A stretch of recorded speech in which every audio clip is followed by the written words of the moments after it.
¿Qué tal? ¿Cómo están? Vamos a hablar brevemente sobre la volatilidad.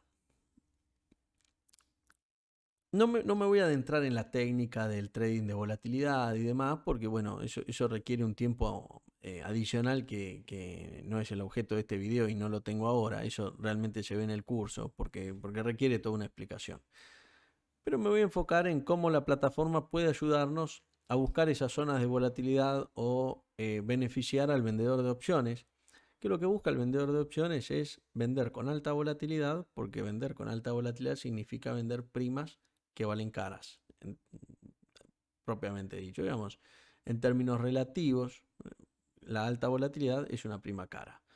Eh, ¿Por qué se da esto? Bueno, porque las primas de las opciones indirectamente, indirectamente digo porque la prima de la opción está afectada por dos variables, oferta y demanda. O sea, todo producto financiero tiene solamente dos variables que le afectan, los compradores y los vendedores. Lo que pagan los compradores, lo que venden los vendedores.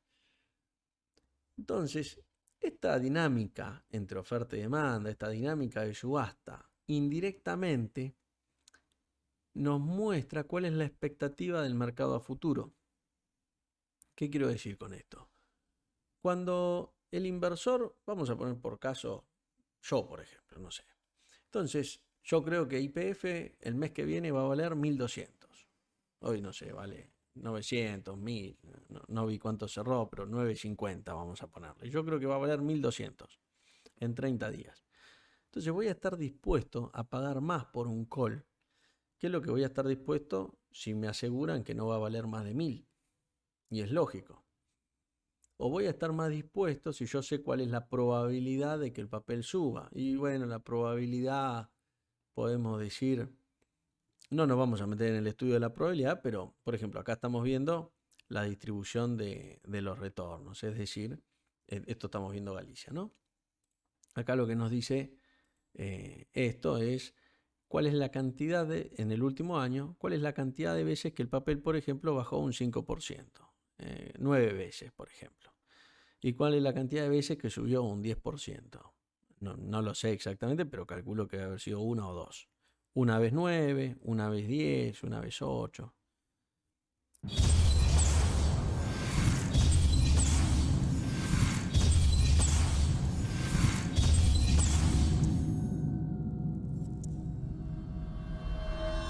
Y también tenemos una vez menos 9, menos 8, menos 6. Y así tenemos diferentes ocurrencias. Hay muchas veces que terminó en menos 1 y hay varias veces que terminó en más 4, por ejemplo. Esto nos está mostrando el histórico. No significa que sea el futuro, pero nos da un patrón y generalmente, o yo al menos, estimo que esto se tiende a repetir.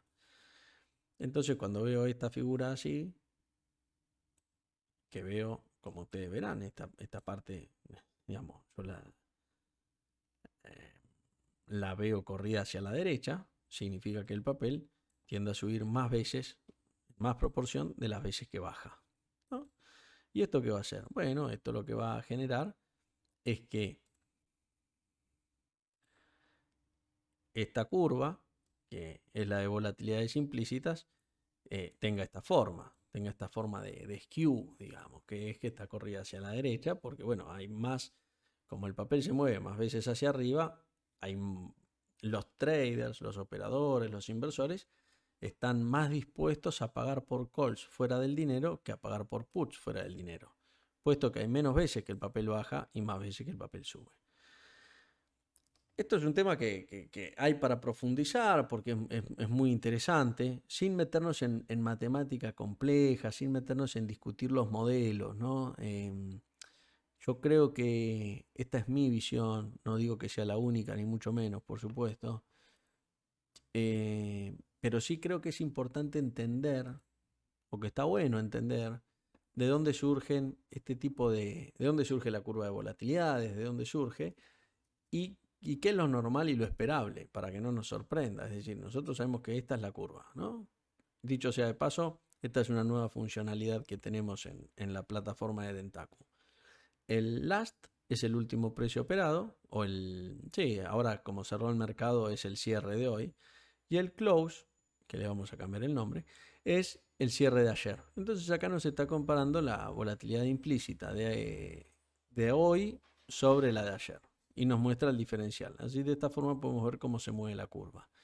Y después podemos elegir si en vez de hacerlo contra ayer, lo queremos hacer contra un día, 2 días, 10 días para atrás. Y podemos ver cómo la curva se fue moviendo hacia arriba o hacia abajo, ¿no? Esa es la idea, poder familiarizarnos con determinados activos que por ahí no los estamos viendo todos los días y de esta forma tenemos un panorama general. Dicho esto, sabemos que una curva de volatilidad tiene, como toda curva, tiene ciertos patrones que se repiten. Es decir, esta curva es así porque faltan 66 días al vencimiento y cuando falten, no sé, 10 días va a ser así. Bueno, no sé si esa va a ser la forma, pero se entiende. ¿Qué quiero decir con esto? Que la curva se va a poner convexa. Entonces se pone convexa por diferentes motivos. Básicamente podemos poner que hay dos fuentes, una que es estática y una que es dinámica. Las causas estáticas tienen que ver con el mercado, es decir, con los compradores de calls, con los compradores de opciones out the money, quiero decir. Y las causas dinámicas tienen que ver con cosas que son de mercado del momento, pero que generalmente se repiten. Son patrones que se ven y que esto, a ver, siempre la curva esta se va a poner más convexa, no hay forma, no hay curva en el mercado que se ponga así al vencimiento, digamos, que se ponga menos convexa al vencimiento, al contrario. Cuando si pudiésemos ver en un mercado muy líquido cómo quedan las opciones, quedan así al vencimiento y así cuando faltan más días y cuanto más días menos convexa es, ¿no?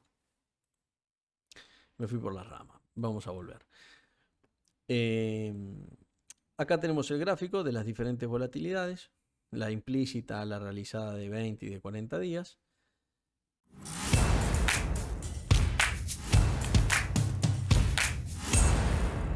Y si volvemos al monitor, lo que estamos viendo acá es una desviación estándar, la zona gris oscura, y dos desviaciones estándar, la zona gris clarita. Como decía, el papel, lo que indirectamente, las opciones, lo que nos están mostrando es qué probabilidad le asignan los inversores indirectamente al papel de que se mueva en determinadas zonas de precio. Entonces, cuando la volatilidad es baja, lo que nos está diciendo el mercado es que asigna poca probabilidad que el papel se mueva. Y si es alta, básicamente ahí el mercado está asumiendo que el papel se puede mover y mucho o más de lo que se va a mover ahora, ¿no? O de lo que estima que se va a mover. ¿Se puede equivocar el mercado? Sí, claro que se puede equivocar. De eso se trata el trading. De entender lo que está viendo el mercado, de ver qué vemos nosotros y bueno, y de obtener una ganancia en esa diferencia. Tenemos algunas reglas que son las reglas prácticas, que no son matemáticamente perfectas, ni mucho menos, que es, por ejemplo, cómo calcular la volatilidad histórica de un papel sin mayores fórmulas. Tomamos el valor del último cambio porcentual, en este caso es 2,5, y lo multiplicamos 20. Ustedes miran, da 50 y la volatilidad de 40 es la volatilidad de 40 días es 40 propiamente dicho. O sea, hay 10 puntos de diferencia contra esa, con lo cual me dirán, bueno, Nico, pero no tiene nada que ver una cosa con la otra. Es verdad, pero hay 10 puntos de diferencia y esta es una forma muy, muy práctica y muy fácil. Es una forma de una aproximación, podemos decir, que es imperfecta, que es sucia, pero que nos da un rango de movimiento del precio. Por ejemplo, en otros mercados, el de Estados Unidos, si uno mira un índice, no sé, por ejemplo, el XLF. El XLF tiene un movimiento generalmente de 0,50, 0,70, un poco más, el 1%. Si tenemos que estimar la volatilidad, nos va a dar en torno al 20%. Acá con 2,50, 3, nos va a estar dando alrededor del 40%, 45%.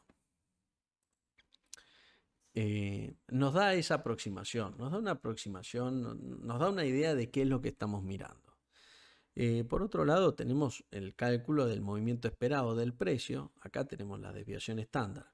pero vamos a suponer que no la tenemos, podemos asumir el costo del straddle, que en este caso sería, vamos a asumir el del 90, ¿no? El de 190, porque es la base que está más en el dinero.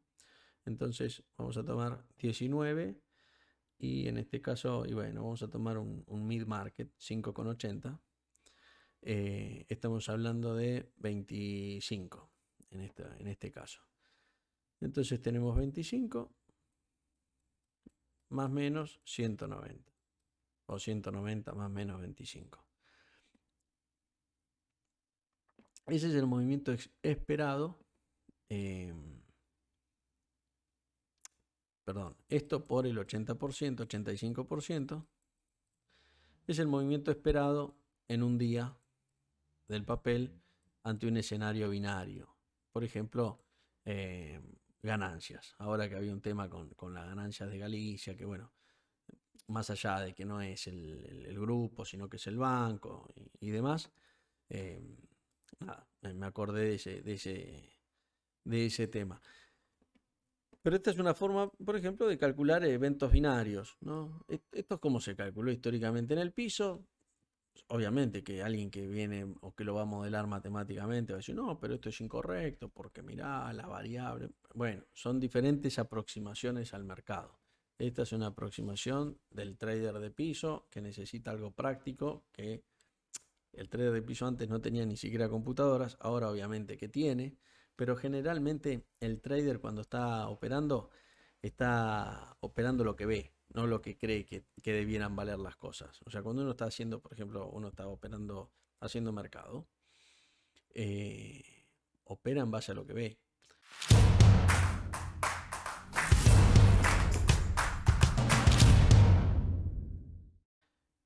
Uno no opera en base a lo que debieran valer las cosas, opera en base a lo que están valiendo ahora.